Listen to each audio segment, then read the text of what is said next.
college getting easier and you creating this academy where you want it to be more difficult than college or university, but with grade inflation and other stuff, you could argue things have been getting easier and easier over the past 100 years, and so you're just kind of almost reviving the difficulty that was normal 100 years ago. Yeah, I mean, there's part of that, but I just also feel like, there are buzzwords out there in the academic environment. One of them is lifelong learning. If you spend any time as a professor, as an academic, you're told, okay, we're imparting lifelong learning, we're doing this kind of thing.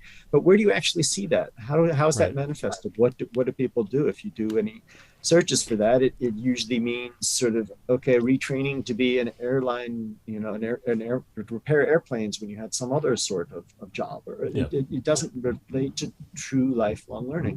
And so we're left with the supposition, is it the case that people who go and get a good liberal arts education, they are, by the time they're 22 and they graduate, they're set so they can keep going with it, on their own, continuing to learn, continuing to build their minds, continuing to grow?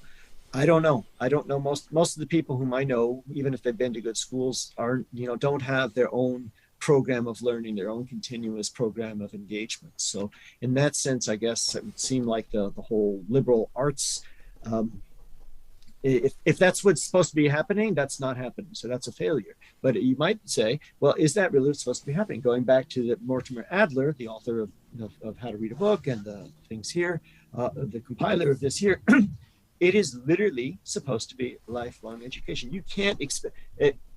When you go to Columbia, you will read Herodotus for the first time when you're 18 or 19 years old. But you're not supposed to get everything out of Herodotus that there. You're supposed to read at that point. You're supposed to go through it, and you're supposed to get a taste for that. And then you're supposed to have this set that doesn't just sit on your shelves, but you actually use it. And so you'll read Herodotus again when you're 28, and then again when you're 38, and then Yeah. again when you're 48. And when you'll have read it in the context of having read and reread these other things. And so that's the whole idea of the great books, is that they're worth rereading. They're rich enough that each time you go through it, you'll really get stuff out of it that you didn't get before, and particularly in the context of your greater maturity and your discussions and the universality of the knowledge.